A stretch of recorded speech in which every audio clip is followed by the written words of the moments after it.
bit later in the show. Well, is there a marriage penalty built into President Obama's health care law? According to some analysts, yes. Critics say the new law discourages marriage by making it easier for Americans to get insurance subsidies if they're single. Well, joining us now to flesh it out and have a fair and balanced debate, Congressman Phil Gingrey, co-chair of the House GOP Doctors Caucus, and Congressman John Garamendi, who's the former California Insurance Commissioner. Gentlemen, welcome to you both. Thank you, Shannon.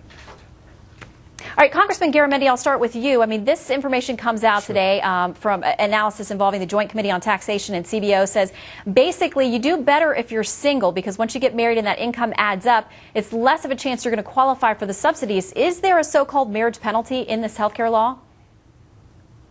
Not really. Actually, the health care law really does provide much better coverage for everybody, both married as well as single. It has to do with the tax credit that is available under the law. And that tax credit is based upon the traditional poverty level that's been in the laws for about 35 years now. If you look at that, if you're married and you have a family, it's presumed that you do not have as much need for a subsidy as a single person unmarried. So that's been around for a long, long time, and using that same formula, it is the way in which the tax credit is allocated. The result of it is that under the law, everybody will have better access to health care and to health insurance, and that's what the goal was. And Congressman Gingrey, I'm guessing that you would disagree with that position. Absolutely, Shannon. Only 18% of the population, in fact, thinks that they will be better off under Obamacare. But what John is missing, the point is in this bill that they rushed through, all of a sudden, Nancy Pelosi's right. They had to get it passed before we finally found out what was in it or indeed what is not in it. And there is not a provision to eliminate the marriage tax penalty.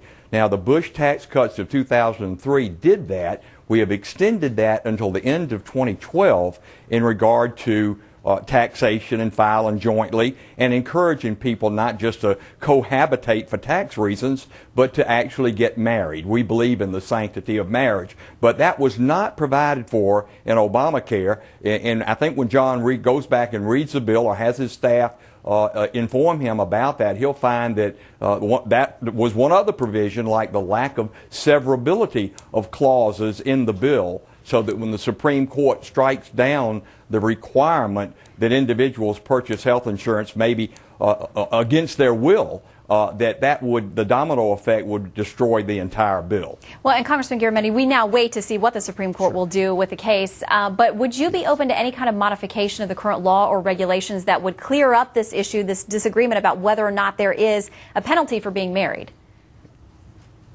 Well, of course, if in fact it does exist at all. The congressman, my buddy there, is absolutely correct. It is the current tax law that is used to determine the tax credit available under the Affordable Care Act. Now, always, every bill, and even including the U.S. Constitution, changes over time as circumstances change. So if there is a problem, many of us think that the bigger problem is the fact that millions of people have lost their insurance as a result of the unemployment. We want to get people back to work, and if they go back to work, the chances of them getting insurance from their employer is pretty good. Not as good as it needs to be, but this Affordable Care Act is going to be before the Supreme Court. It's quite possible the entire thing is thrown out, and then we're going to have to start all over again. But the underlying problem is you're still looking at millions of Americans without insurance. The Affordable Care Act does allow about 1 million children actually young adults aged 21 to 26 to continue on their parents' insurance. And I got to tell you, that's really important. One of my daughters fits into that category. She was uninsured for about 1.5 years. The new law kicked in. She's now back on my insurance, having insurance coverage. Also, the new law provides for seniors to get medical services and wellness care and preventative care.